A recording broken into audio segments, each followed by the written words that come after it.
ਸਭ ਤੋਂ ਪਹਿਲਾਂ ਤਾਂ ਮੈਂ ਆਜ਼ਾਦੀ ਨਾਲ ਮੁਹੱਬਤ ਕਰਨ ਵਾਲੇ ਸਾਰੇ ਇਨਸਾਨਾਂ ਨੂੰ ਔਰ ਫਿਰ ਸਾਰੇ ਮੁਸਲਮਾਨਾਂ ਨੂੰ ਮੁਬਾਰਕਬਾਦ ਦਿਆਂਗਾ ਕਿ ਅਫਰੀਕਾ ਦੇ 3 ਮੁਸਲਮਾਨ ਮੁਲਕ ਆਜ਼ਾਦ ਹੋ ਗਏ ਨੇ।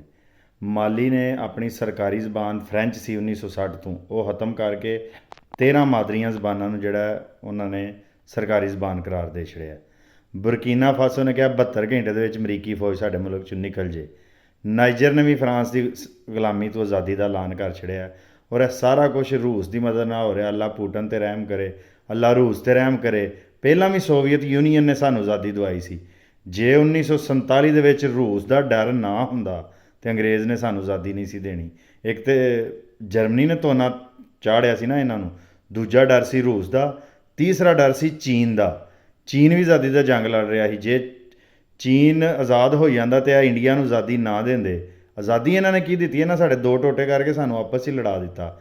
ਜੇ ਇਹ ਆਪਸ 'ਚ ਨਾ ਪੰਜਾਬ ਦੇ 2 ਟੋਟੇ ਨਾ ਕਰਦੇ, ਅਸੀਂ ਲੜ ਕੇ ਇਹਨਾਂ ਕੋਲ ਆਜ਼ਾਦੀ ਲੈਂਦੇ। ਅਸੀਂ ਉਸੇ ਦਿਨ ਹੀ ਚੀਨ ਔਰ ਇੰਗਲਿਸ਼ 'ਤੇ ਪਾਬੰਦੀ ਲਾ ਕੇ, ਇੰਗਲਿਸ਼ ਅਦਾਰਿਆਂ 'ਤੇ ਪਾਬੰਦੀ ਲਾ ਕੇ ਆਜ਼ਾਦੀ ਲੈ ਲੈਣੀ ਸੀ। ਲੇਕਿਨ ਚਲੋ ਅੱਜ ਮਾਲੀ ਦੇ ਅਫਰੀਕਾ ਦੀਆਂ ਖਬਰਾਂ ਸੁਣੋ, ਤੁਹਾਨੂੰ ਇੰਝ ਇੰਨੀ ਖੁਸ਼ੀ ਹੋਏਗੀ ਹਰ ਆਜ਼ਾਦੀ ਵਾਲੇ ਨੂੰ ਕਿ 2 ਕਰੋੜ ਦਾ ਮੁਲਕ ਹੈ ਮਾਲੀ। ਉਹਨਾਂ 'ਚ ਇੰਨਾ ਹੌਸਲਾ, ਉਹਨਾਂ ਨੇ ਫਰਾਂਸ ਦੀ ਜਿਹੜੀ ਇਹ ਜ਼ਬਾਨ ਉਹਨੂੰ ਕੱਢ ਕੇ ਬਾਹਰ ਮਾਰਿਆ। 14 ਕਰੋੜ ਪੰਜਾਬੀਓ ਅਕਲ ਕਰੋੜ, ਬਸ ਕਰੋ ਇੰਗਲਿਸ਼ ਦੀ ਗੁਲਾਮੀ। ਜਿਸ ਦਿਨ ਤੁਹਾਡੇ 'ਚ ਕਾਨਫੀਡੈਂਸ ਆ ਗਿਆ, ਤੁਹਾਡੇ 'ਚ ਇਤਮਾਦ ਆ ਗਿਆ, ਤੁਹਾਨੂੰ ਦੁਨੀਆ ਦੀ ਕੋਈ ਤਾਕਤ ਨਹੀਂ ਰੋਕ ਸਕਦੀ। ਆਪਣੀ ਮਾਦਰੀ ਜ਼ਬਾਨ ਦੇ ਬਾਰੇ ਸ਼ਰਮਿੰਦਾ ਹੋਣਾ ਛੱਡੋ। ਔਰ ਇਹਦੇ ਵਿੱਚ ਹੁਣ ਵੀ ਜੇ ਤੁਹਾਨੂੰ ਅਕਲ ਨਾ ਆਏ, ਰੂਸ ਔਰ ਚੀਨ ਇਸ ਟਾਈਮ ਪੂਰੇ ਗੁਲਾਮ ਦੁਨੀਆ ਦੀ ਮਦਦ ਕਰ ਰਹੇ ਨੇ। ਅਤੇ ਜੇ ਤੁਹਾਨੂੰ ਹਾਲੇ ਵੀ ਨਾ ਅਕਲ ਆਏ ਤਾਂ ਤੁਹਾਡਾ ਅੱਲਾ ਹੀ ਹਾਫਜ਼ ਹੈ।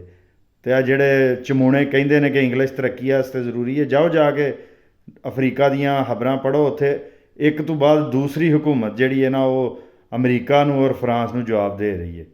ਇੰਨੀ ਗੱਲ ਕਹਿਣੀ ਸੀ। ਮੁਬਾਰਕ ਹੋਏ ਸਾਰੇ ਆਜ਼ਾਦੀ ਵਾਲਿਆਂ ਨੂੰ।